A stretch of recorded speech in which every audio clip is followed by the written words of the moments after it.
Hi guys, welcome to another episode of TJM, the Jagman. I'm Brett. The last few weeks we've been working on my newly acquired 2005 Jaguar S-type that I bought for a couple of grand. And we've now come up for a name with her. She was a one-owner car, so wifey came up with the name of Winona, as in one owner. It was pretty good. So we've been going through the last few weeks just to see what it really needs and what's wrong with it. So we'll go through that. But at the end of the video, which was a complete disaster, well, it could have been a lot worse, things went off with a big bang and I nearly lost the car. So stay with us.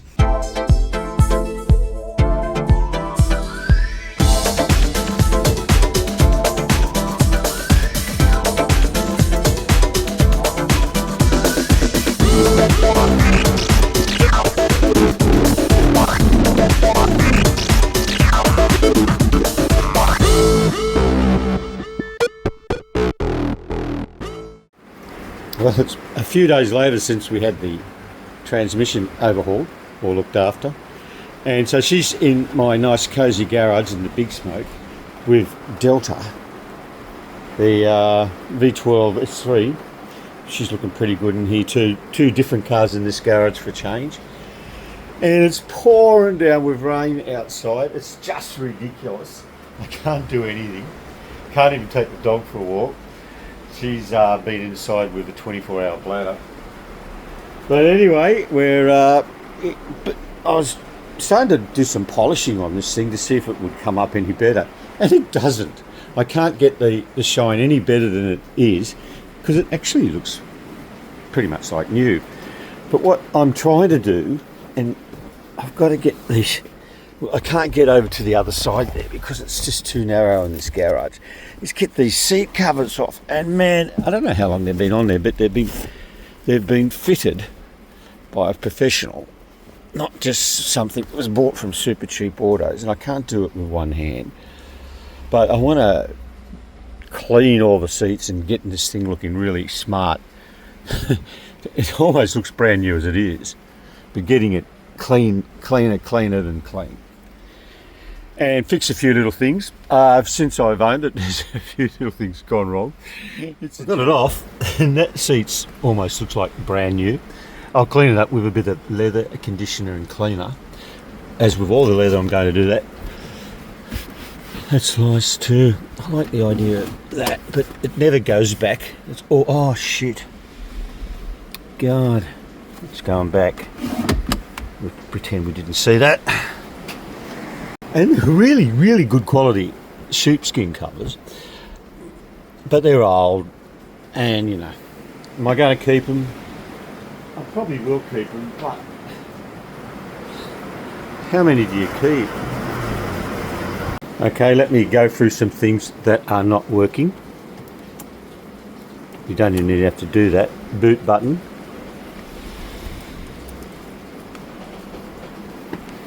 Can you hear something? Sorry about the rain. But is the boot going to open?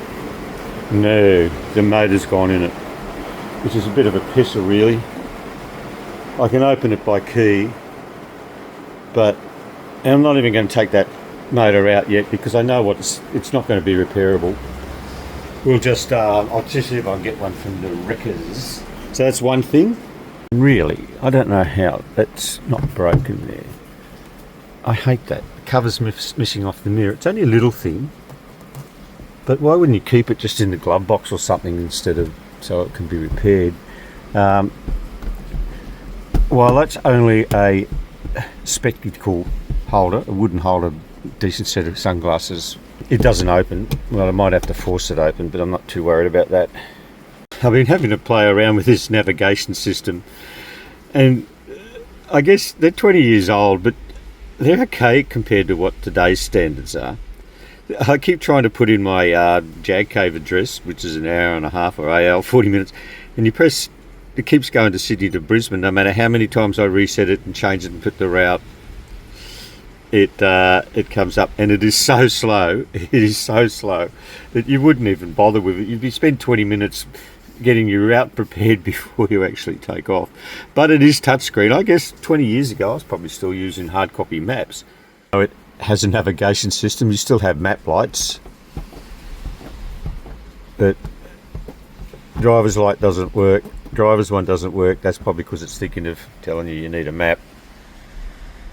And the car was really clean. I didn't find any money in it. I found sort of nothing under the seats or anything exciting. It was a bit disappointing. I like it when you find a few discovery things, except for a reservoir cap. And I don't know why he has a reservoir cap extra one. Was the old one not functional, or was she getting hot? I don't know. Don't think she was getting hot. She wasn't getting hot driving it down here. Another little issue, or maybe perhaps a big issue, it's got no heat. Air conditioning works fine, the cool, but see that there's that heater valve down there. It's called a DC. Oh fuck! Don't want to break any of those plastic stuff. A DCCV valve, double something. I don't know. The later model, which is okay, I think it's going to be not that easy to change, but it only has 3 hoses going into it. The early models I know have 5, and they're a bitch. I wouldn't even attempt to do a 5 one these days. I will clean the engine bay up a little bit, just a tart up, not too much, no pressure washing or anything like that. You can get them on in Temu for about $1. A minor, smaller, or maybe bigger issue is that it's weeping a bit of oil from the valve cover. It drips onto this manifold plate, and you can see it's been dripping on there. And it once it gets hot, you can smell a little bit of oil burning from the beginning, but it's not major. We'll pretend we just didn't see that for the time being.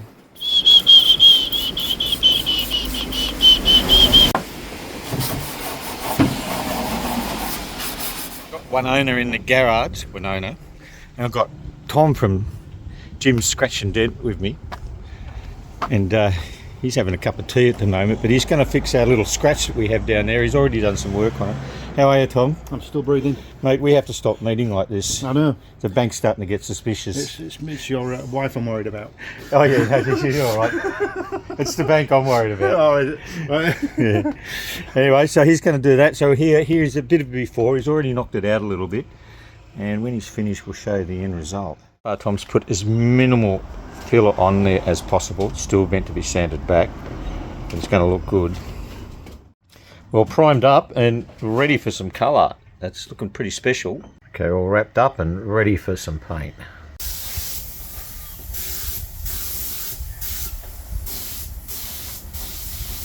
Well, I'm rather impressed how that turned out. I've still got to get one of them, and they're not cheap. Second hand, I guess because everyone must damage them. They're available on eBay second hand. They're $200 new. Good colour match. How would you wouldn't even think that was ever damaged. Very happy with that, especially for the price he charges. I mean, he's not cheap, but he's certainly not expensive. Give Winona an oil change, and we're going to also change some brake fluid in it because I don't know when it was done. So we're going to get it up on the hoist, but it's a bit of a juggle moving the cars around, but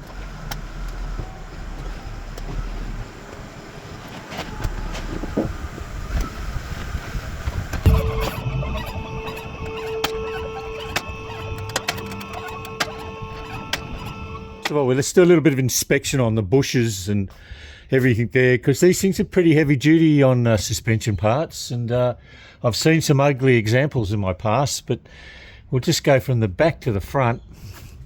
There's no real noises this thing's causing or any dramas, so I'm hoping things are going to be a-okay. The shock absorbers feel good. I've just noticed there's this, I can't get to it, this trailing arm rubber is gone. Well, whether the trailing arm is worn, I don't know. It doesn't seem to be causing any issues. That one seems to be okay. The sway bar linkages, they're all right. There's no movement in them that I see or feel.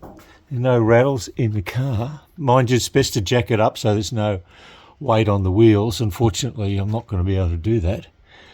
But no, she's okay. Pretty clean underneath here. No oil leaks from the differential. That's always a good sign. Exhaust looks pretty original and tidy so far. A couple of resignators look okay. The skid plates are still intact on both sides. Let's go a bit further forward. Nice clean pan for the nice new filter on there. There's the oil filter up there, we'll get to it. That steering rack looks clean and nice. It's still got its skid pan on here, it's better than my XJR, it hasn't got it. Okay, none of the parts look worn here, how would you know? The tie rod end's lost its rubber, which probably needs to be replaced at some stage. They're a whole one unit, and the lower control arms and the upper control arms are all one unit too. You can't press the bushes out of them. You got to buy the whole things, but there's a lot of good value aftermarket ones around. Yep, that same with that tie rod end. It's a little bit, the rubber's gone on it, but the steering's nice and direct with no issues. It's pretty tidy. What I was expecting it to be like this. Now I'm just looking at there. I think they've been replaced at some time because they've got stuff written on them a while back. A little bit of an oil weep there, but we'll take this cover off and find out why. With the cover off, it's pretty dry under here. That's a new steering rack. Looks too clean, doesn't it? I can't read a date on it.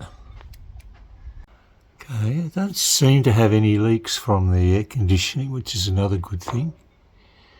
I'm sure that there's a dye in it. I've never seen one without a dye. That's looking pretty good. Yeah, but there's no real oil leaks anywhere. Bit of a drip onto that alternator there from up there somewhere. I don't know where that's coming from, but it's not serious. But that's a worry. There's gasket goo on the drain plug. What does that tell me? It tells me it's either stripped or they just didn't have a washer for it. Only one way to find out. So I can do this without making a mess. One hand on the camera and one hand on the wrench, and I've got my little drainy thing down here. How far is it going to squirt out? Oh fuck, that's tight. It wasn't too bad. Let's see if we can get it off. There's a washer on there.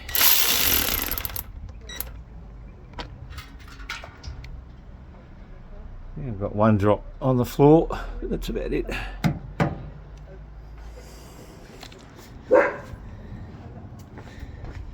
Yeah, that's stripped. Well, that's not stripped. But he obviously didn't have a washer. I've got some copper washers. I'll just put a fresh copper washer on it. Someone will say they use nylon washers on them. I don't know if I want to do that. Once that oil's drained, I'll just check out the thread in the bottom of the sub. Hopefully that's going to be all right. Oh, fuck. The oil wasn't past its mileage date. It was certainly past its yearly date. I think it was done in 2022, 3-4 years ago. Okay, well the thread looks fine. I think it's just they just really didn't have a proper washer for it. It's alright, it's better, it's okay. Well, at least I got the right oil filled up, and I've got some copper washers that I bought off Temu. So they'll come in handy. So I'll get this new oil filter on. It's just a Repco one. It's, don't know who makes them, but Z63 and Z63. I'm going to use Valvoline, you know what I mean. 5W30, because that's what it's specified for. And I particularly like this one because it was on special. And I looked up Google, 6.5 litres is around about the amount, so I'll have a little bit left over there because that's 10 litres. We'll use it for something else. Well, drama trying to get this car down. I've just had the absolute complete catastrophe almost. I'm lowering it down, I hear this dirty great big bang. And look what's happened. The cable's broken on my bloody lift, but look, it is so rusty. It's only rusty in that little bit of a spot, and it down there too. It's like some chemicals got on it somewhere, and it's just deteriorated till it's actually snapped. And the car came down with a big bang.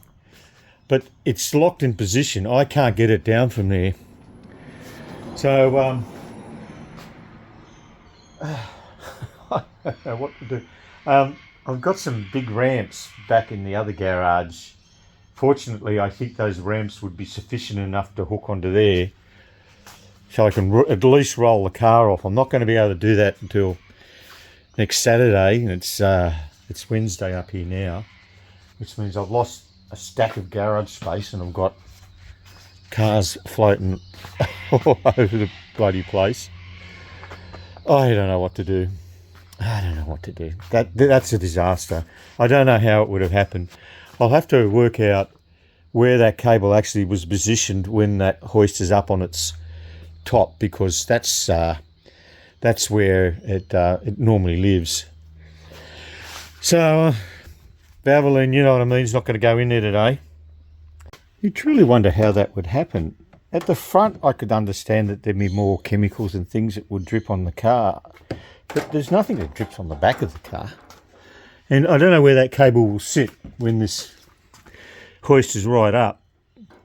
I'm just working out, there's a little bit of extra rust there, but I'll have to have a look underneath the cable mechanisms when we get the car off next week. I might just go and put the oil in the engine, because if I don't do that and then I forget it on Saturday, that's going to be a complete disaster. So I've got enough room with my little ladder. I'll be able to still get the oil in it, so when we get it off the ramps next week, it'll have oil in it. Well, the cable's broken right on the roller, and you can see that it's rusty there, and even that cover is rusty. And quite a bit of rust down there. I don't know if that's from just the turn some light on. I don't know if that's just from the rusty cable, or it's all rusty because something's been dripping down there. But this is the last place something's going to drip from. Very peculiar. Very, very peculiar. Another little bit of rust there, so whatever it was. I don't want to get too close under that car, even though it's locked. Oh, hopefully it's locked. It doesn't seem to be wanting to move any further. Far out. I've got so many cars I've got to get inside, and I can't get them in. I can get one in, and I'm really scared to poke the nose of Ruby underneath there in case this thing does drop. But I've got to lock up the garage. I'm pretty sure it's okay. I can probably block it with some stuff, I guess. Get the jack under it with some blocks, just a safety precaution. God, paint's looking good on there though. We'll just have to probably call it quits today. Anyway guys, yep, at least there's no damage to the car and no one's hurt, even though it has a double locking system, so it's never going to drop. But it did make an ugly bang. Scared the dog, scared wifey. She was walking down the driveway when it happened.